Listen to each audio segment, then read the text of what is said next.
Hello friends, നമസ്കാരം. ഒരു പുതിയ വീഡിയോയിലേക്ക് ഏവർക്കും സ്വാഗതം. രാജസ്ഥാൻ കാഴ്ചകളുമായി ഞാൻ വീണ്ടും എത്തിയിരിക്കുകയാണ്. ജയ്പൂരിലെ അതിഗംഭീരമായ അംബർ ഫോർട്ടിലെ ഇന്ദ്രിയങ്ങളെ അമ്പരപ്പിക്കുന്ന കണ്ണാടി കൊട്ടാരം, അതെ, മിറർ പാലസ്. ഇവിടുത്തെ വിസ്മയ കാഴ്ചകളാണ് ഞാൻ ഇന്ന് നിങ്ങളുമായി പങ്കുവയ്ക്കുന്നത്.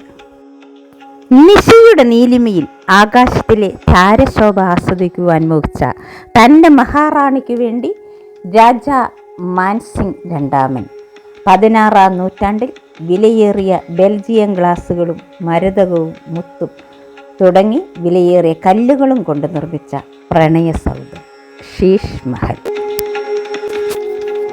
പ്രണയത്തിൻ്റെയും സമ്പത്തിൻ്റെയും കലയുടെയും മാസ്മരിക ഭാവമാണ് ശീഷ് മഹൽ എന്ന ഈ അത്ഭുത കൊട്ടാരം.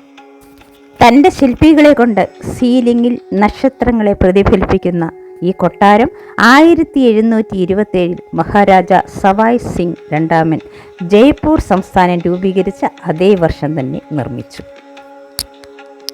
പ്രണയത്തിൻ്റെ പ്രതീകമായ ഈ മനോഹര സൗധം രാജസ്ഥാനിലെ കലാപരവും സാംസ്കാരികവുമായ പൈതൃകത്തിൻ്റെ തെളിവ് കൂടിയാണ്. ചുവരുകളിലും മേൽക്കൂരയിലും പുഷ്പങ്ങളും മൃഗങ്ങളും ജാമതീയ പാറ്റേണുകളും ചിത്രീകരിച്ചിരിക്കുന്നു. സങ്കീർണമായ ചിത്രങ്ങളും കൊത്തുപണികളും ഇതിലുണ്ട്.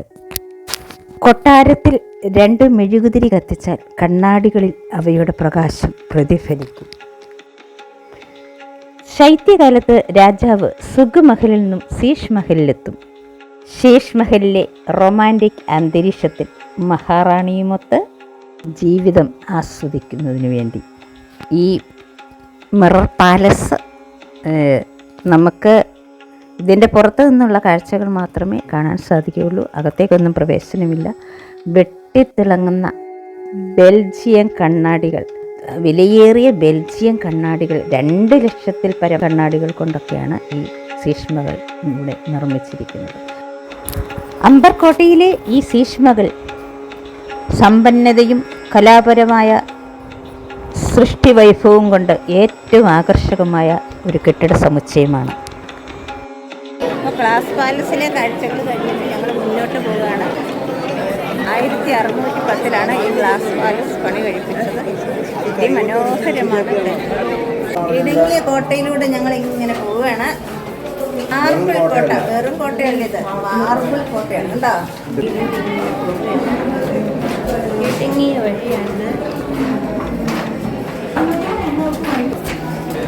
നടന്നും കണ്ടും വീഡിയോ എടുത്തും ഒക്കെ മടുത്തു. രാജസ്ഥാനിലെ കാഴ്ചകൾ അത്രയ്ക്കാണ്.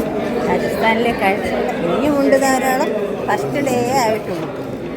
അങ്ങനെ കോട്ടയുടെ ഇടുങ്ങിയ വഴികളിലൂടെ നടന്ന് ഞങ്ങൾ കൊട്ടാരത്തിൻ്റെ മറ്റൊരു ഭാഗത്തെത്തിയിരിക്കുകയാണ്. ഈ കാണുന്നത് ഓപ്പൺ ബാത്ത് ടബാണ്. രാജാവിന് 12 പടനായകന്മാരുണ്ടായിരുന്നുവെന്നും അവരിവിടെയാണ് കുളിച്ചിരുന്നതെന്നുമാണ് നമ്മുടെ ഗൈഡ് നമുക്ക് പറഞ്ഞു തന്നത്.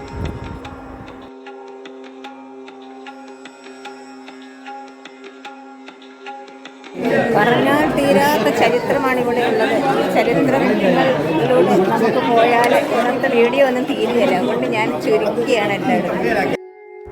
ജയ്പൂരിലെ അതിഗംഭീരമായ അംബർ ഫോർട്ടിലെ മിറർ പാലസ്, ഇവിടുത്തെ അതിസുന്ദരമായ അത്യത്ഭുതം ജനിപ്പിക്കുന്ന കാഴ്ചകളെല്ലാം നിങ്ങൾക്കും ഇഷ്ടമായെന്ന് കരുതുന്നു. ഇഷ്ടമായാൽ സപ്പോർട്ട് ചെയ്യുക. പറഞ്ഞാൽ തീരാത്ത ചരിത്രം അടങ്ങുന്ന രാജസ്ഥാനിലെ കാഴ്ചകളെല്ലാം കണ്ട് ഫോട്ടോ എടുത്തും വീഡിയോ ഒക്കെ എടുത്തും ഞാൻ ടയേർഡായിട്ടുണ്ട്. എന്നാലും ഞാൻ എടുക്കുകയാണ്. അത്രയ്ക്ക് മനോഹരമായ കാഴ്ചകൾ. അംബർ ഫോർട്ടിലെ മനോഹര കാഴ്ചകളുമായി വീണ്ടും കാണാം. തൽക്കാലം വീഡിയോ വൈൻഡപ്പ് ചെയ്യാണ്. Okay, by.